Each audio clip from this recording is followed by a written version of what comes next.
용기 있는 사람만이 케이크를 살 수 있는 카페가 있습니다. 바로 다회용 용기를 가져온 고객에게만 케이크를 파는 카페, 얼서스 이야기인데요. 지구를 생각하는 카페, 용기와 텀블러가 없다면 테이크아웃이 불가능한 곳이기도 합니다. 이외에도 쿠팡, 쓱닷컴, 배달의 민족 등 많은 기업에서 친환경은 이미 거스를 수 없는 기업 경영의 흐름이 되었습니다. 포장과 배송 과정에서 환경오염을 최소화하려는 업체 간 경쟁도 치열하게 펼쳐지고 있는데요. 이처럼 일회용품을 줄이기 위한 제로 웨이스트 캠페인이 활발하게 이어지고 있습니다. 이게 단지 개인들만의 신념과 가치관에 따른 움직임일까요? 아니요. 지금 전 세계를 변화시키는 움직임입니다. 오늘은 바로 화제의 키워드 ESG 경영에 대해 이야기합니다. 안녕하세요. 오늘의 센텐스 KMAC 박예진입니다. ESG 경영이 그래서 뭐냐고요? 기업을 둘러싼 수많은 이해관계자들의 가치를 고려하기 위해 반드시 실천해야 하는 세 가지 측면을 말합니다. 기업의 환경에 대한 책임, 사회에 대한 책임, 건전한 지배구조까지. 바로 기업은 건전한 지배구조 아래에서 환경과 사회에 대한 책임을 다해야 한다는 의미입니다. 일반적으로 ESG 경영은 지속가능 경영이라고도 말합니다. 그런데 기업의 입장에서 생각해보면 과연 ESG가 긍정적이기만 한 신호일까요? 예를 들어 영국은 저탄소 경제 성장률을 매년 11%로 예측했습니다. 이것은 전통적인 경제 성장률의 4배로 이 점을 잘 이용한다면 기업은 새로운 성장 모멘텀을 얻을 수 있습니다. 하지만 탄소 배출량을 그만큼 감축해야 한다면 석유 회사가 보유하고 있는 석유 매장량의 3분의 1은 그대로 땅속에 묻어두어야 하죠. 이는 석유 회사의 시가총액의 약 5분의 1이나 증발하는 격입니다. 따라서 투자자는 화석연료에 관련된 업종의 투자를 주저하게 되고 기업은 새로운 비즈니스의 기회이자 위기에 직면하게 됩니다. 기업에게는 양날의 검인 셈이죠. ESG 경영으로의 움직임은 전 세계적으로 폭발적인 수준입니다. 이건 급성장 수준도 아니에요. 이미 기업뿐만 아니라 금융기관, 비즈니스 관련 모든 분야에서 글로벌 경영 트렌드가 되고 있습니다.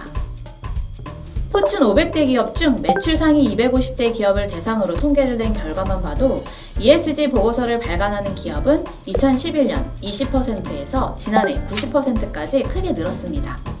마이크로소프트는 탄소 네거티브를 선언하며 2050년까지 창립 이후 배출한 탄소를 모두 상쇄시킬 것이다 발표했고, 제너럴 모터스도 2035년까지 화석연료 차량을 판매하지 않을 것이라고 발표했습니다.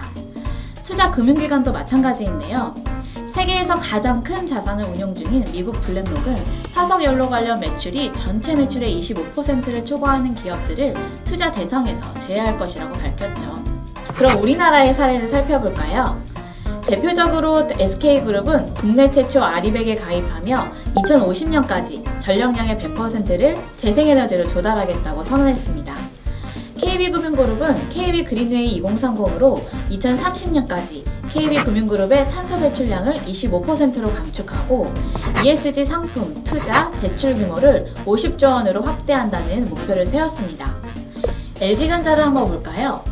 LG전자의 경우 2019년 5월 업계 최초로 탄소 중립을 선언하고 탄소 배출량 저감을 위한 감축 기술에 대한 투자와 상세 배출권을 확보했습니다. 이처럼 제조업, 서비스업, 금융 등 다양한 분야에서 연일 ESG 경영을 시작한다는 기사가 본물 터지듯 쏟아져 나오고 있습니다. 자, 보세요. 폭발적이라는 표현이 딱이죠?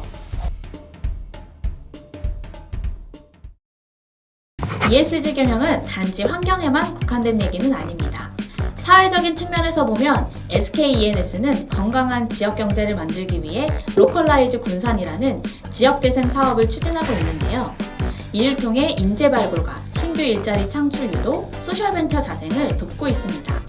거버넌스도 마찬가지입니다. 나스닥 같은 증권거래소는 지난해 12월 여성 1인과 소수인종 또는 성적 소수자 1인을 이사회에 포함시키는 상장 요건을 제출했습니다.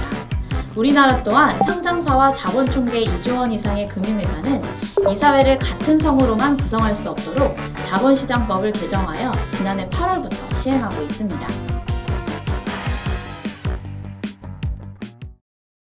자, 그럼 이제 제일 중요한 것. 대체 대체 ESG 경영을 어떻게 추진해야 되는 걸까요? 무엇보다 중요한 것은 첫째, 재무적 가치만큼이나 비재무적 가치를 고려해야 한다는 것입니다. 그림에서 보여지듯이 단순히 비주주 가치의 확대만을 추구하는 것이 아니라 비주주 가치의 확대를 추구하면서 주주 가치를 함께 폭발적으로 증가시켜야만 합니다. 둘째, 결과와 임팩트 중심의 역방향 사고가 필요합니다. 먼저 기업은 과거의 이익창출센터 개념에서 벗어나 가치창출센터 개념으로 변화해야 합니다. 산출물의 결과뿐만 아니라 주변에 끼치는 임팩트까지 고려해야 하는 것이죠. 자동차 회사를 예로 들어보면 과거에는 전기자동차의 생산 원가나 생산 대수에만 관심을 가졌다면 이제는 전기차 생산으로 인한 CO2 절감과 지구온난화에 미치는 영향까지 생각해 봐야 한다는 것입니다. 셋째, 측정과 성과평가입니다. 측정할 수 없다면 개선할 수 없다. 바로 현대 경영학의 아버지라고 불리는 피터 드러커의 말입니다. 비재무적인 가치 역시 측정이 되어야만 관리하고 개선할 수 있습니다. 그런 점에서 측정과 성과평가는 ESG 경영의 성공적인 정착을 위해 매우 긴급히 요구되며 반드시 필요한 부분인데요. 하버드대에선 이미 세라페임 교수를 중심으로 임팩트 가중회계가 시도되고 있고 기업들도 IVR, VBA 등을 창설해 임팩트 계량화 방안을 개발하고 있습니다. 넷플릭스 같은 경우에는 재무적 성과와 ESG 성과가 총 인센티브에서 차지하는 비중을 직원이 선택하도록 함으로써 유연하게 적용하는 제도를 시행 중이라고 해요. 마지막으로 이사회의 역할입니다. 러셀 인베스트먼트가 전 세계 400명의 자산운용가를 대상으로 설문한 결과 ESG 중 가장 중요하게 생각하는 요소는 바로 지배구조였다고 하는데요. 그 이유는 놀랍지 않습니다. 바로 올바른 ESG 경영을 위해서는 기업 정점에 있는 이사회가 가장 중요하기 때문입니다. 하지만 아이러니한 것은 많은 이사회 구성원이 아직도 ESG 경영에 무관심하다는 것인데요. 이 때문에 미국에서는 이사회가 의무적으로 ESG를 실행하도록 법을 개정하는 움직임도 보이고 있다고 합니다. ESG는 단순히 베풀고 나누는 것이 아닙니다. 착한 기업이 되기 위한 홍보용 이미지도 아니죠.